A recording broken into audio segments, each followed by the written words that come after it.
علیک یا نبی اللہ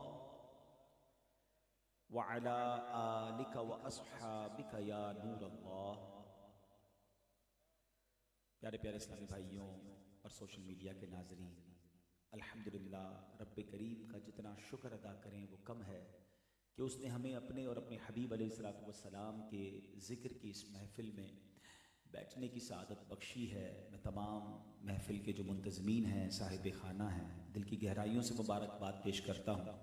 نصیب والوں کو یہ حصہ ملتا ہے، یہ موقع ملتا ہے کہ وہ سرکار کی محفل کو سجاتے ہیں۔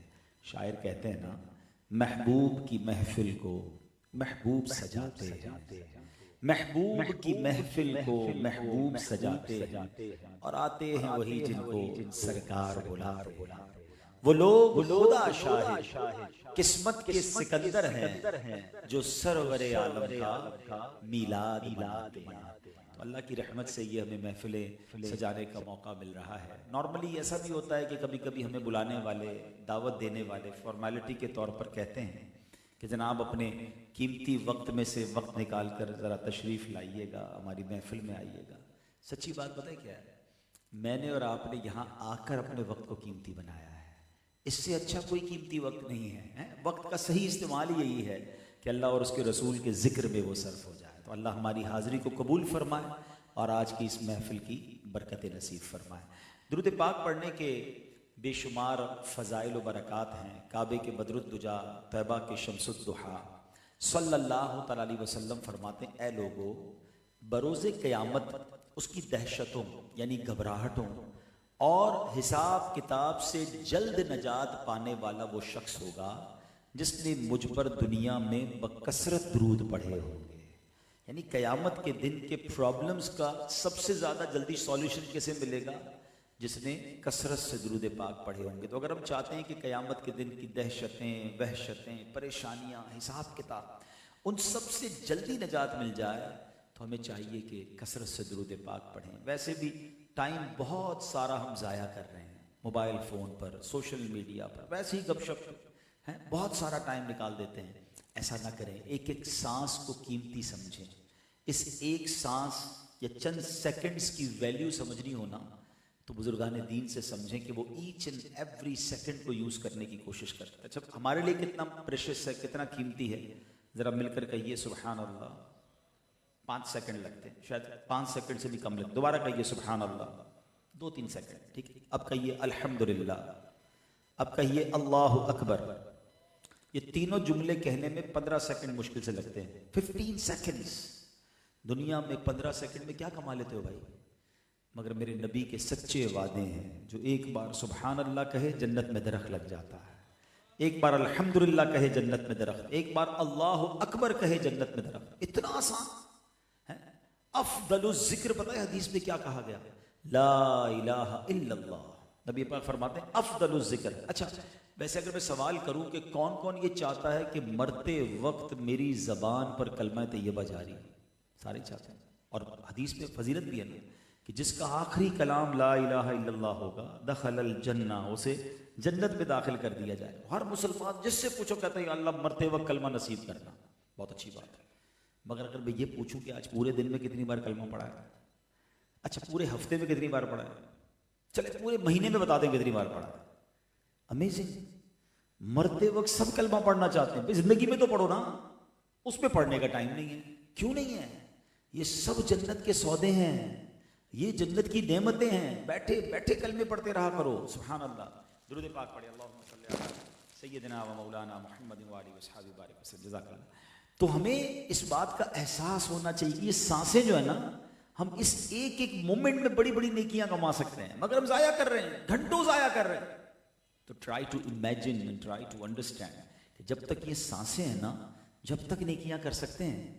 جس دن سانسیں بند ہوئی نا، اس دن روایتوں میں آتا ہے کہ بندہ مرنے کے بعد اللہ سے عرض کرے گا مولا ایک بار پھر بھیج دے، ایک سبحان اللہ کہہ لو، کیونکہ اس کو اجر سمجھ آ رہا ہوگا، اس کو نظر آ رہے ہوں گے نیکیوں کے انبار۔ ایک بار یا اللہ درود پاک پڑھنے دے، ایک بار مولا بھیج 2 رکعت نفل پڑھ لو۔ بھائی زندگی میں پڑھ لو نا، ابھی کس نے روکا ہے؟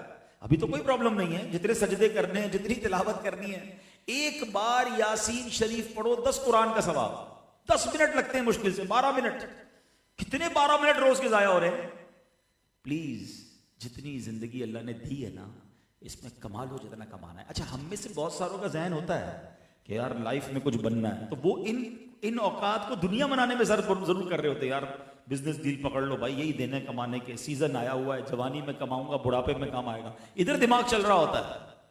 کاش اللہ کرے کہ دنیا کے ساتھ ساتھ نیکیوں میں بھی یہ ذہن بن جائے کہ یار جب تک زندہ ہونا جب تک جمع کر لوں, ادھر جمع کر لوں ادھر عیش کروں گا, ہاں پھر ادھر مزے ہوں گے انشاءاللہ. مولا علی فرماتے ہیں نا, بڑا پیارا مولا علی کا قول ہے کہ آج دنیا جو ہے نا وہ دارالعمل ہے اور آخرت کل جو ہے وہ دارالجزا ہے, اکاؤنٹیبلٹی ہے. Today is the time of action, tomorrow is the time of accountability. اس وقت ایکشن نہیں ہو سکے گا, ابھی عمل ہو سکتا ہے. تو اللہ کرے یہ بات سمجھ آ جائے, میں بھی نیت کروں اور آپ بھی نیت کریں, کثرت سے درود پاک پڑھتے رہا کریں. قیامت کی مشکلوں سے بچنا ہے نا, درود پاک کا ورد جاری رکھیں. اور یہی بات جمیل رضوی رضی اللہ رحمۃ اللہ تعالی اپنے کلام میں لکھتے ہیں نا, روزے قیامت میزانوں پل پر, روزے قیامت میزانوں پل پر دے گا سہارا, نام محمد دے گا سہارا, نام محمد آنکھوں کا تارا, نام محمد دل کا اجالا. اور دولت جو چاہو دونوں جہاں کی, دولت جو چاہو دونوں جہاں کی, کر لو وظیفہ نام کر لو وظیفہ نام محمد. کثرت سے درود پاک کی نیت کریں اور محبت کے ساتھ باآواز بلند درود پاک پڑھ لیں. صلو علی الحبیب صلی اللہ تعالی علی محمد صلی اللہ علیہ وسلم. بات ہو رہی تھی جنت کے خریدار بننے کی. کاش میں آج ایک ایسی شخصیت کو آپ کے سامنے ایکسپلین کرنا چاہوں گا, میرے سوشل میڈیا کے ویورز کو بھی. مجھے اندازہ ہے کہ جن لوگوں میں بیٹھا ہوں اس میں بہت بڑی تعداد بزنس کمیونٹی کی ہے, تاجر ہیں, بزنس کرتے ہیں. ذہن ہمارا کاروبار میں بہت اچھا چل رہا ہوتا ہے. آج کل کس آئٹم کو لینا چاہیے, کس کو نہیں لینا چاہیے, جلدی کرنی چاہیے, فیصلے میں ڈیلے نہیں کرنا چاہیے, رائٹ ٹائم پرچیز کرنی چاہیے. بہت ساری چیزوں میں بہت سارے ایکسپرٹ یہاں بیٹھے ہوں گے. مگر آج میں ایک بہت بڑے بزنس مین کی بات کروں گا, کاروبار میں بھی one of the biggest businessman on that time. اس وقت کے سب سے بڑے بزنس مین کہوں تو بھی غلط نہیں ہوگا. بلینر تھے, ملینر نہیں تھے, اس زمانے کے بہت بڑے مالدار, مگر جنت کے خریدار تھے. ہاں مال بڑا تھا مگر اس مال سے وہ دنیا کی بجائے جنت خریدا کرتے. ایک بار نہیں, دو بار نہیں, کئی بار. اللہ اکبر. رسول پاک علیہ الصلوۃ والسلام سے انہوں نے جنت خرید لی. اپارچونیٹی ضائع نہیں کرتے تھے. لوگ کہتے ہیں نا یار یہ بندہ کمال کا بزنس مین ہے, موقع ضائع نہیں کرتا, ٹائم پہ پلاٹ لے لیتا ہے, ٹائم پہ سودا اٹھا لیتا ہے, اس کے پیسے ڈبل ہو جاتے ہیں, اس سے مشورہ کرو اس کا دماغ بڑا چلتا ہے. لوگ کہتے ہیں نا, میں آج اس پرسنالٹی کی بات کرنے جا رہا ہوں کہ جنہوں نے اللہ اکبر, اللہ نے مال تو دیا مگر اس مال کا جو استعمال کیا نا انہوں نے, آج بھی رشک آتا ہے ان پر, آج بھی ان کے فیصلوں پر ایمان تازہ ہو جاتا ہے. ایک دو واقعات نہیں ہیں, میرے پاس ٹائم تھوڑا ہے, میں 2-3 ہی واقعات بیان کر سکوں گا, مگر کاش ان کی سیرت کو سن کر میرا اور آپ کا بھی یہ ذہن بن جائے کہ اللہ کرے بس دنیا میں رہیں مگر جنت کی تیاری جاری رہے, دنیا میں رہیں اور آخرت کے خزانے جمع کرتے رہیں. سبحان اللہ. اب واقعہ کیا تھا, غزوہ تبوک کا موقع ہے. پیارے آقا علیہ الصلوۃ والسلام صحابہ کرام کے ساتھ سفر پر تھے اور سفر پر مشکل یہ آئی کہ کھانے پینے کی اشیاء ختم ہو گئی, شدید گرمی, بھوک اور پیاس. اس حالت میں صحابہ کرام کے چہروں پر بڑی افسردگی تھی, تھکن تھی. اور منافق جو تھے وہ بھی ساتھ ہوتے تھے اس زمانے میں, ساتھ ہی چلتے تھے لیکن ہوتے منافق تھے. وہ بڑے خوش تھے کہ اب مسلمانوں کو سبق مل رہا ہے, نبی پاک کے ساتھ معاذ اللہ جہاد کے لیے جا رہے ہیں, کھانا پینا ختم ہو گیا, گرمی شدید ہے, کیسے جئیں گے. تو وہ خوش ہو رہے تھے اور جو ایمان والے تھے وہ بڑے افسردہ فیل کر رہے تھے. نبی پاک علیہ الصلوۃ والسلام نے جب ان کو دیکھا نا اپنے صحابہ کو ڈی مورلائز ہوتے ہوئے یا افسردہ ہوتے ہوئے, تو سرکار دو عالم علیہ الصلوۃ والسلام نے غیب کی خبر دیتے ہوئے فرمایا, اللہ پاک کی قسم سورج غروب ہونے سے پہلے پہلے اللہ کریم تمہارے پاس رزق بھیج دے گا. ہاں نبی پاک کی بھی کمال ہے, شان ہے نا, آقا جو ہونے والا ہے وہ بھی بتا دیتے. اچھا صحابہ کو بھی بڑا یقین تھا, پیارے آقا نے فرمایا اب کام ہو جانا ہے. ایوری بڈی بیکم سیٹسفائی کہ ٹھیک ہے جناب شام تک ساڈا کم ہو جائے گا. اب کیا ہوا؟ حضرت عثمان غنی خود بھی اس لشکر میں موجود ہیں. پیارے آقا علیہ الصلوۃ والسلام نے جب یہ فرمان سنا، نبی پاک نے فرمایا کہ شام تک رزق آ جائے گا، تو حضرت عثمان غنی نے پلان کرنا شروع کیا. یہ نبی پاک نے فرمایا کیوں نہ یہ اپارچونٹی میں حاصل کر لوں، کیوں نہ یہ ثواب میں حاصل کر لوں. آپ نے غلے سے بھرے ہوئے 7 اونٹ خریدے اور نبی پاک علیہ الصلوۃ والسلام کی خدمت میں حاضر کر دیے. اب جب صحابہ کرام نے یہ غلے سے اناج سے بھرے ہوئے اونٹ دیکھے تو ایوری بڈی بیکم ہیپی. سارے خوش ہو گئے کہ کمال ہو گیا، ابھی تو نبی پاک نے فرمایا اور 7 اونٹ غلے سے بھرے ہوئے آ گئے. اب اس کو اس طرح ہماری زبان میں سمجھے کہ 60 ٹرک آ گئے. اناج کے اس زمانے کے اونٹ ہوتے تھے، ہمارے ٹرک تھے. لوگ بھوکے بیٹھے ہوں اور 60 ٹرک بھر کر کھانا آ جائے، بہت خوشی کی لہر دوڑ گئی.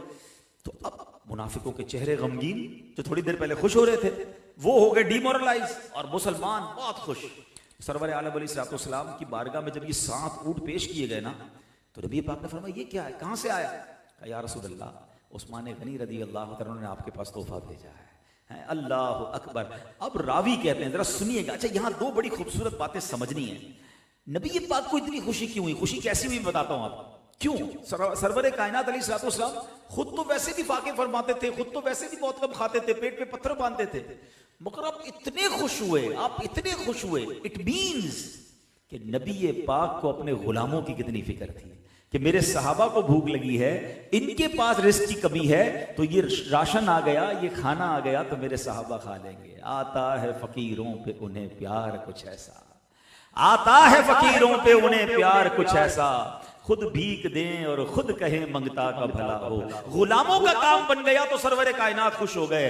اللہ اکبر. راوی کہتے ہیں نبی پاک نے جب یہ سنا نا کہ یہ 7 اونٹ عثمان غنی نے دیے، پیارے آقا علیہ الصلوۃ والسلام نے دعا کے لیے ہاتھ اٹھائے. کہتے اتنے بلند ہاتھ اٹھائے کہ ہاتھ مبارک سر سے بھی اوپر ہو گئے، اور نبی پاک نے حضرت عثمان غنی کے لیے ایسی دعا فرمائی کہ ایسی دعا کبھی کسی کے لیے کرتے نہیں دیکھا. ایک روایت میں ہے آپ علیہ الصلوۃ والسلام نے دعا کی، اے اللہ پاک میں عثمان سے راضی ہوں، تو بھی اس سے راضی ہو جا. ہائے ہائے ہائے. حضرت ابو سعید خدری رضی اللہ عنہ فرماتے ہیں میں نے پیارے آقا علیہ الصلوۃ والسلام کو دیکھا کہ آپ علیہ الصلوۃ والسلام رات بھر حضرت عثمان غنی کے لیے دعا کرتے ہیں، اے اللہ پاک میں عثمان سے راضی ہوں، تو بھی اس سے راضی ہو جا. ارے مالدار بڑے آئے ہیں، بڑے پلازا بنائے ہیں لوگوں نے، بڑی مہنگی گاڑیاں لی ہیں، بڑے دنیا کے ٹور کیے ہیں. دیکھو میرے عثمان غنی نے پیسہ خرچ کیا تو کیسی جگہ کیا، رائٹ ٹائم کیا، اور اللہ کے نبی کی دعائیں کیسی لی. ارے رسول پاک جس کے لیے دعا فرما دے کہ اللہ میں اس سے راضی ہوں، تو بھی اس سے راضی ہو جا. راوی کہتے ہیں ایسے کبھی دیکھا ہی نہیں نبی پاک کو دعا کرتے ہوئے جیسے پیارے آقا کے دل سے سیدنا عثمان غنی رضی اللہ عنہ کے دعائیں نکل رہی ہیں. اللہ اکبر. کیا خوبصورت منقبت کے اشعار ہیں نا.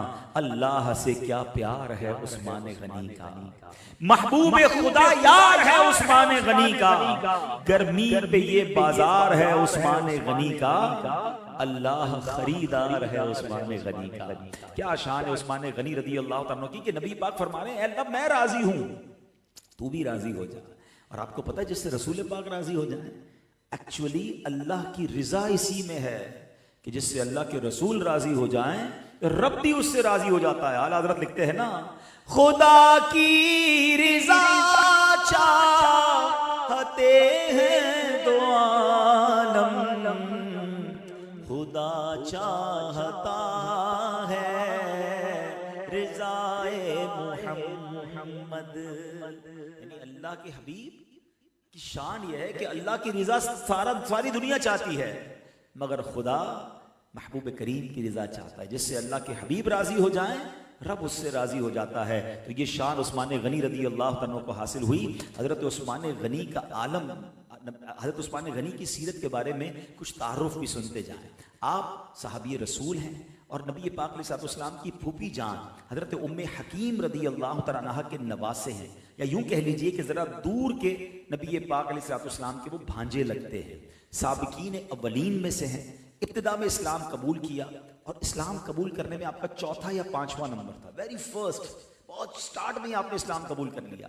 عشرہ مبشرہ جو صحابہ جن کو جنت کا مژدہ ملا، جو 10 صحابہ تھے، ہی از ون آف دیم، یہ ان میں سے بھی ایک ہیں. اور سرکار دو عالم علیہ السلام آپ سے اتنی محبت فرماتے کہ آپ نے ایک کے بعد اپنی دوسری بیٹی حضرت عثمان غنی کے نکاح میں دی. آپ یاد رہے کہ ایک ہی وقت میں دو بہنیں کسی کے نکاح میں نہیں آ سکتی. پہلے نبی پاک علیہ الصلوۃ والسلام کی شہزادی ان کے نکاح میں آئی, ان کا وصال ہو گیا, نبی پاک نے اپنی دوسری بیٹی حضرت عثمان غنی کے نکاح میں دی.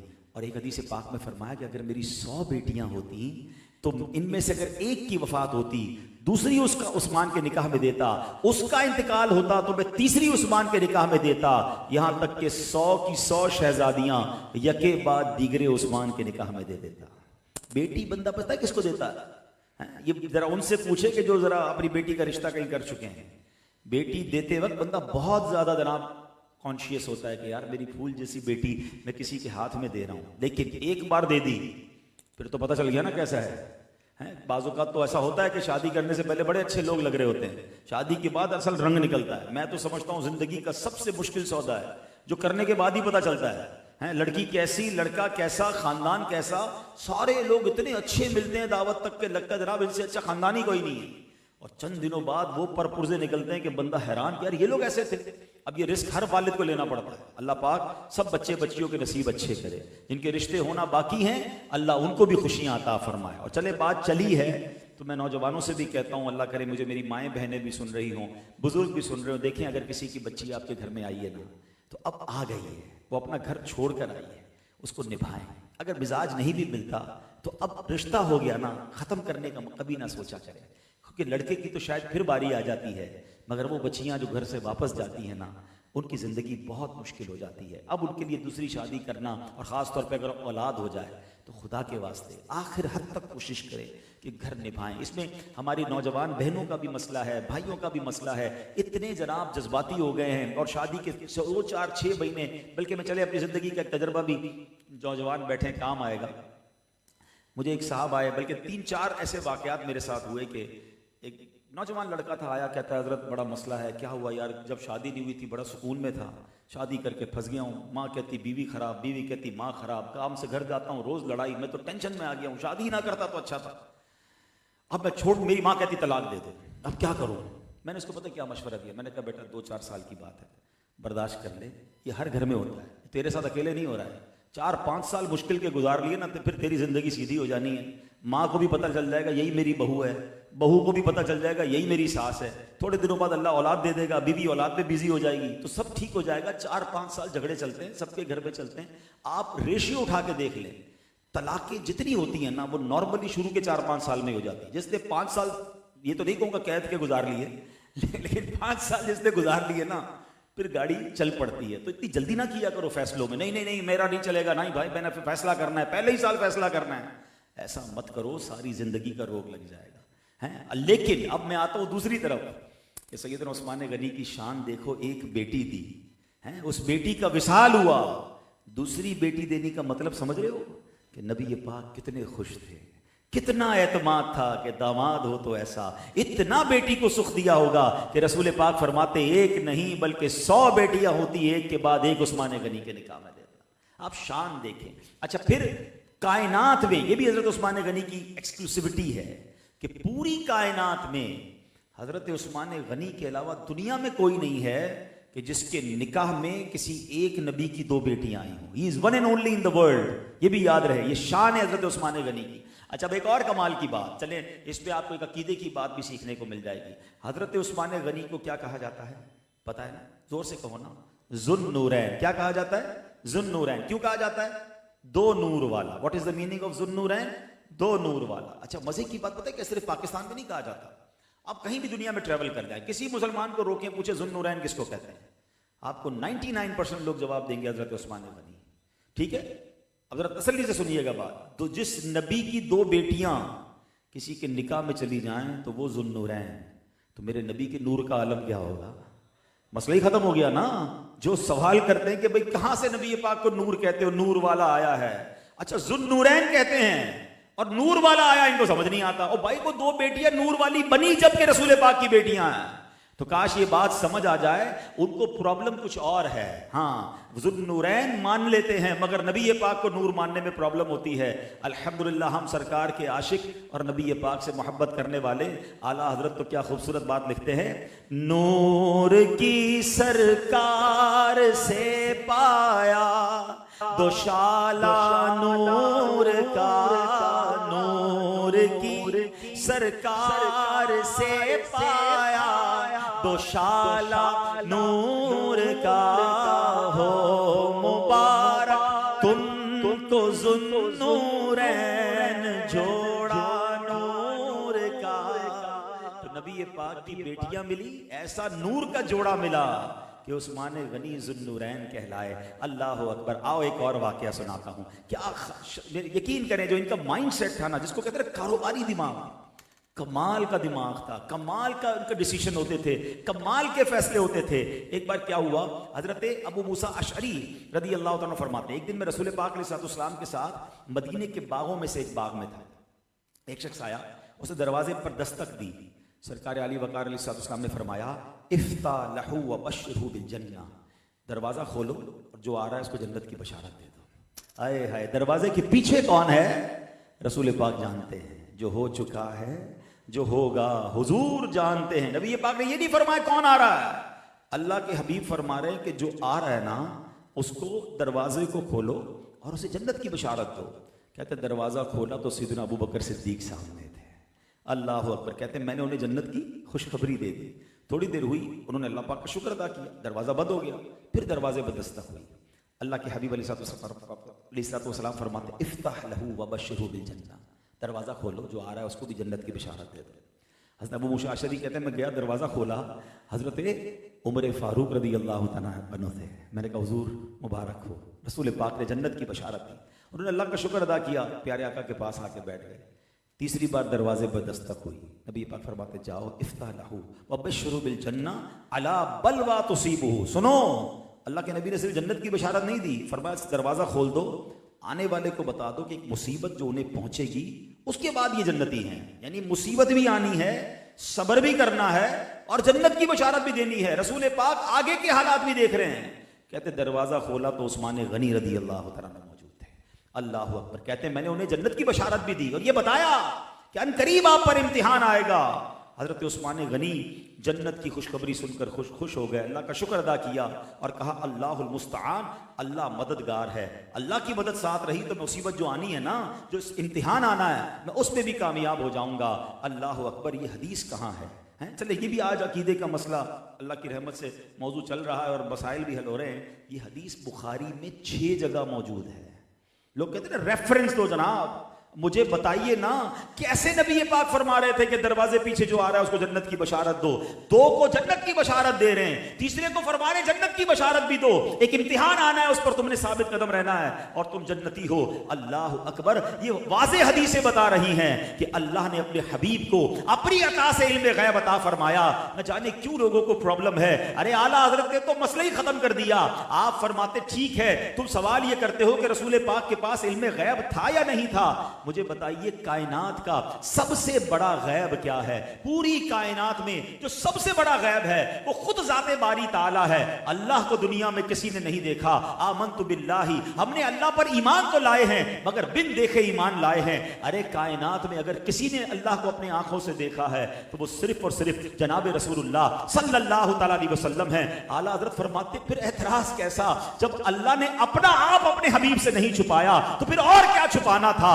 آپ فرماتے اور کوئی غیب کیا تم سے نہا ہو بھلا، جب نہ خدا ہی چھپا تم پہ کروڑوں درود۔ اللہ اکبر۔ اللہ نے اپنا آپ اپنے حبیب کو دکھایا۔ اب یہ حدیث 6 جگہ بخاری میں موجود ہے۔ اللہ اکبر۔ کہ پتا چلا یہ مسلمانوں کے تینوں اول خلیفہ یہ جنتی ہیں اور رسول پاک علیہ الصلوۃ والسلام سبحان اللہ وہ اب دروازے کے پیچھے کون ہے، آنے والا کون ہے یہ بھی بتا رہے ہیں، اس کی آخرت کیسے ہوگی یہ بھی بتا رہے ہیں۔ چوتھے خلیفہ ہمارے مولا علی شیر خدا کرم اللہ تعالی وجہ الکریم کے بارے میں حضرت سعید بن زید کی حدیث ہے کہ میں نے نبی پاک علیہ الصلوۃ والسلام کو فرماتے سنا علی فی الجنہ، یعنی حضرت علی جنتی ہیں۔ اللہ اکبر۔ تو یہ ان صحابہ کا مقام ہے۔ اب حضرت عثمان غنی رضی اللہ تعالیٰ عنہ کیسی انہوں نے برکتیں حاصل کی۔ اب مسجد الحرام، مسجد نبوی شریف جو ہے اور ایک مسجد حرام جہاں کعبہ ہے، ٹھیک ہے، کعبہ شریف کی جب مسجد کی توسیع کی جا رہی تھی، ایکسپینشن کی ضرورت تھی،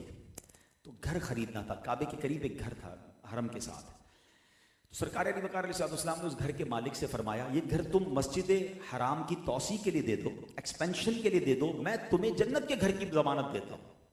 ہاں اب چلیں، سبحان اللہ، آج لگتا ہے کوئی خاص دن ہے۔ میں اس تیاری سے نہیں آیا تھا کہ میں نبی پاک کے اختیارات اور پیارے آقا کے کمالات اور ان کے علم غیب پر بات کروں گا یا عقیدہ اہل سنت پر بات کروں گا۔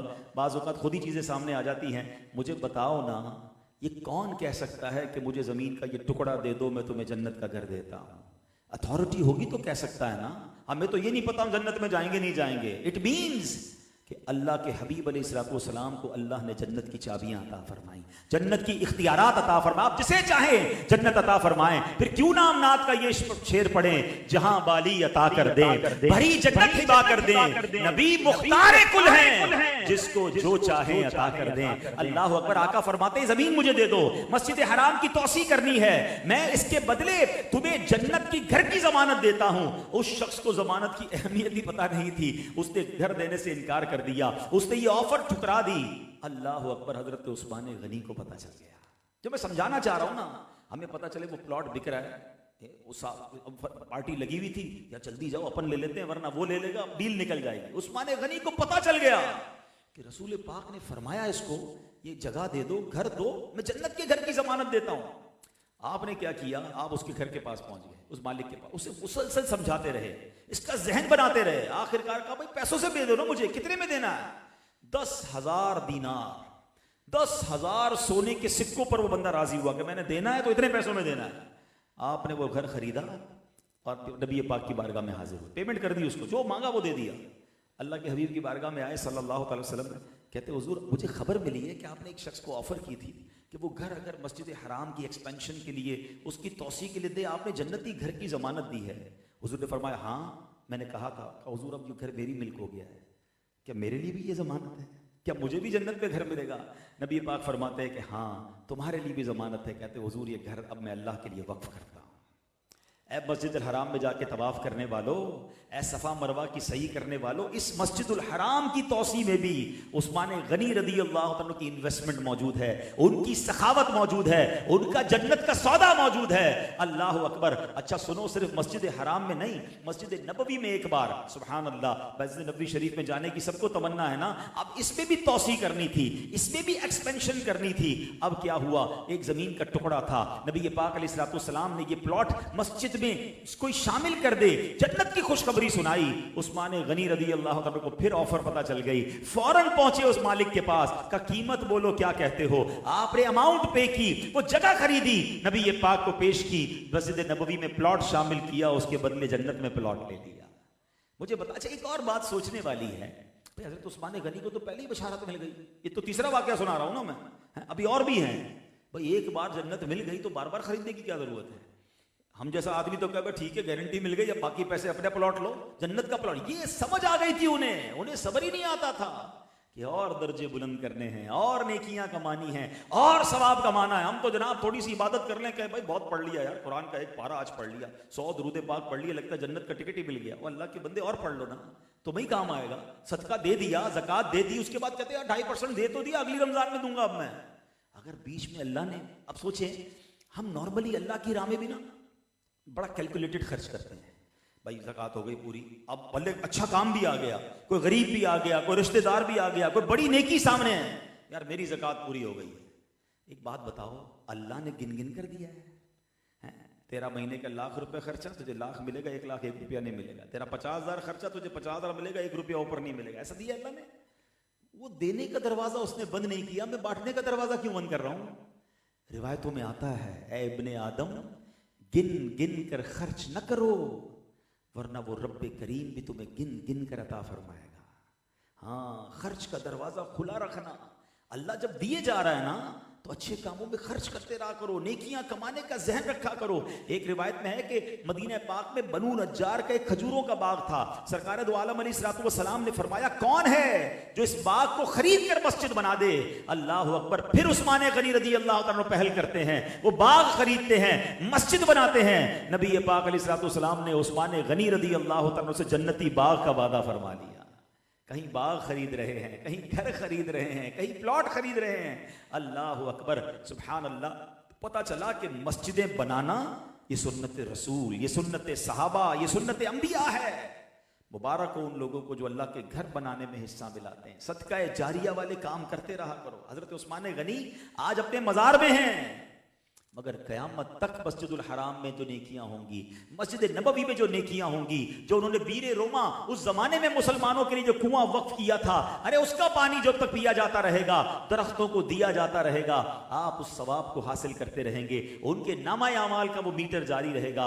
اللہ کرے کہ اس عظیم ہستی کی ان باتوں سے ہمیں یہ سبق ملے، ہم یہ سیکھیں۔ میں یہ نہیں کہتا کہ جناب اپنے گھر والوں پر خرچ نہ کریں، سارا اللہ کی راہ میں خرچ کر دیں۔ اللہ کی بارگاہ میں دل دیکھا جاتا ہے، اماؤنٹ نہیں دیکھی جاتی۔ بعض اوقات کسی کا کھجور جو ہے نا کسی کے باغ سے آگے بڑھ جاتا ہے، اور یہ حدیث پاک بھی ہے جس کا مضمون ہے ایک لاکھ سے بڑھ گیا۔ صحابی نے عرض کی حضور ایک لاکھ سے کیسے بڑھ سکتا ہے؟ فرمایا ایک شخص آیا جس کے پاس لاکھوں تھے، اس نے لاکھوں میں سے 1 لاکھ اللہ کی راہ میں دیا۔ ایک آیا اس کے پاس 2 ہی تھے، اس میں سے 1 اللہ کی راہ میں خرچ کر دیا ہے۔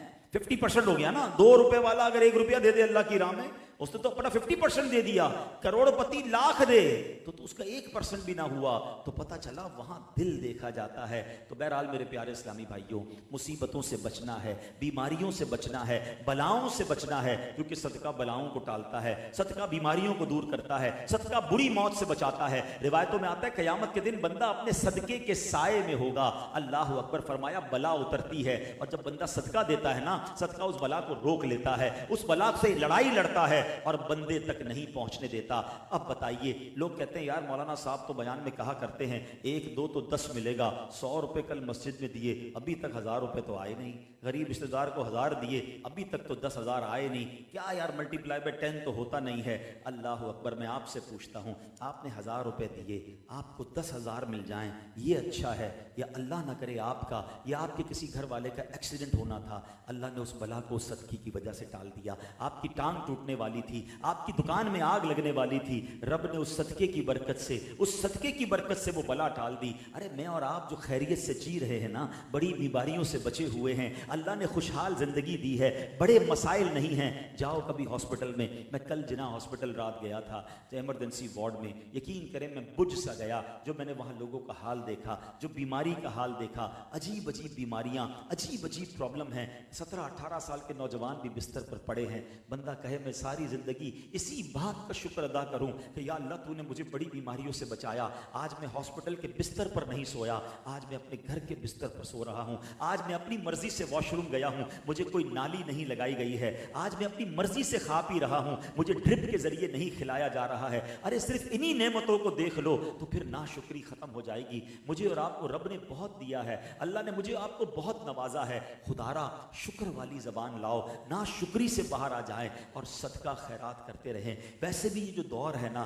یہ بڑا مشکل دور ہے، لوگ واقعی بڑی مشکل میں ہیں۔ اچھا ہر بندہ مانگتا بھی نہیں ہے، نارملی جو سفید پوش ہوتا ہے، ضرورت مند ہوتا ہے، کیونکہ ساری زندگی تو اس نے خود صدقہ کیا تھا، ساری زندگی تو اس نے خود اللہ کی راہ میں دیا تھا، مگر اب وہ تکلیف میں آ چکا ہے۔ تو میرے وہ بھائی جن کو اللہ نے نوازا ہے، میرے وہ ویورز جو مجھے سن رہے ہیں، ضروری نہیں کوئی آپ کے دروازے تک آئے، نارملی جو روڈ پہ مانگتے ہیں، میں نہیں کہتا سارے غلط ہوتے ہیں، مگر ان میں پیشہ ور زیادہ ہوتے ہیں۔ میں کہتا ہوں اپنے غریب رشتہ داروں کو، اپنے غریب ملازمین کو خود دیکھ لو نا، جس کی 30-35 ہزار 40 ہزار کی آمدنی ہے، وہ آج کے دور میں کیسے گزارا کرتا ہوگا؟ ضروری کیا ہے وہ آپ سے مانگے؟ آپ بن مانگے بھی کبھی کبھی دے دیا کرو، بچوں کی عیدی کے نام پر دے دیا کرو، کبھی کچھ اچھا سا فروٹ اپنے لیے خریدو، کسی ایک ملازم کو، کسی ایک پڑوسی کو، کسی ایک رشتہ دار کو دے دیا کرو، اس کے چہرے پر خوشی آ جائے گی، بغیر مانگے اسے مل جائے گا، شاید اس کی بہت بڑی مشکل حل ہو جائے گی۔ اور نارملی بھی میں آپ کو مشورہ دیتا ہوں کہ ہم نارملی جو شادیوں میں یا ملاقات میں جو گفٹ چیزوں کو دیتے ہیں،